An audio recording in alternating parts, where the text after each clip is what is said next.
In this video, we're going to have a look at a couple different ways that you can use LLMs like ChatGPT to help you with your Power BI report development without compromising your data. We're going to look at a couple different ways that I personally use it to speed up my report development process. All of that and more, so without further ado, let's jump in. It's never been easier to integrate AI into all aspects of your work.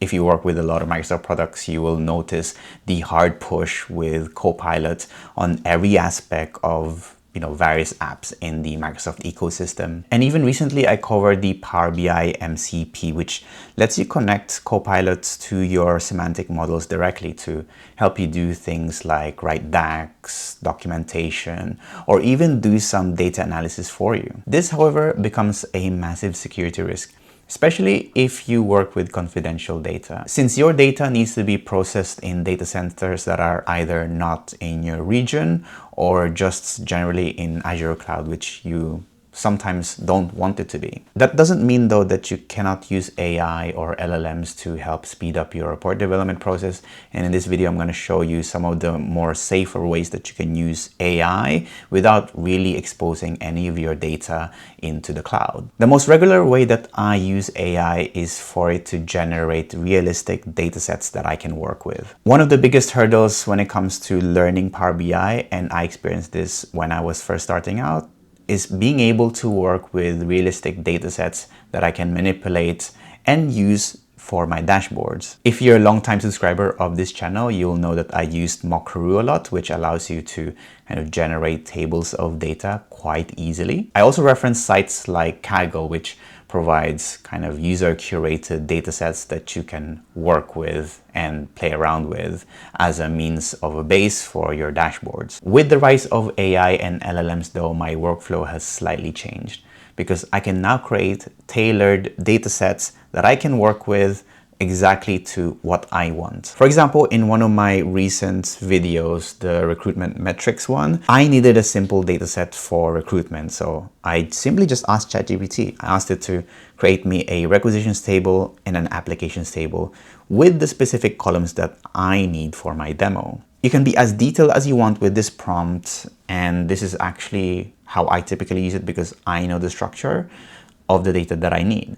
But if you don't know the structure of the data that you need, you can simply ask it to generate you the typical structure to get you familiarized with how it's set up in the real world. One thing that I like to do with the sample data is for it to show some sort of insights. Maybe a specific application source takes the longest in terms of hiring them, or maybe a specific department gets the highest volume. These are some insights that I would normally tweak when I want to create demo or to show some insights in my dashboards, especially for sample data, which if it doesn't exist already, I will need to create it. But with ChatGPT, you can simply ask it to generate this type of insight for you. I use this a lot for my demos because it allows me to create sample data that I can start working with straight away in Power BI, or simply just explore data types that I'm not familiar with. It helps me understand what type of KPIs are typically calculated in this structure and why. And best of all, you don't need to connect your semantic model to Copilot, for instance, like the Power BI MCP, which in my opinion is the safest way for you to work with AI. The second thing that I use ChatGPT for is for debugging errors. Now, this is actually inspired by one of the comments that I received recently in one of my videos asking me to cover, some of the more common errors that I would get in Power BI and how to fix them. And the truth is that Power BI is such a beast that there's so many errors that it can generate from so many areas. Pinpointing the cause of these errors, which actually can come from many different areas, may prove to be impossible. So a faster way that I actually debug my errors now is by pasting a snippet of it in ChatGPT.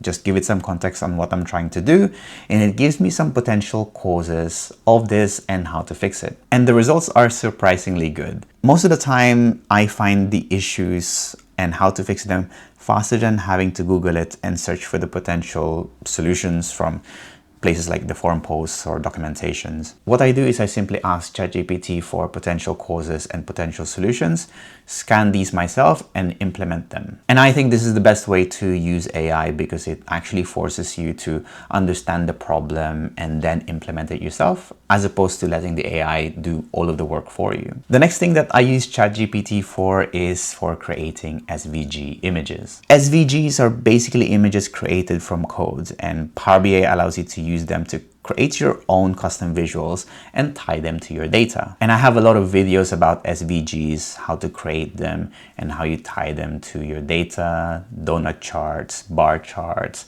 basically visuals that Power BI doesn't support natively. I even covered it in one of my latest videos with the custom markers with Azure. So that also uses custom SVG that was generated by ChatGPT. So previously, if you needed an SVG code for an image or an icon, you would simply find that icon online, and then you would use that in your report. But if you need a specific icon or image that doesn't currently exist, you can simply just ask ChatGPT to create it for you. This makes it infinitely more accessible because you can be as custom as you need to be without needing to write the code yourself. And that's really it for this video. So those were just some of the ways that I use AI to speed up my report development process these days. Let me know in the comment section box below on how you use AI to speed up your own Power BI report development process.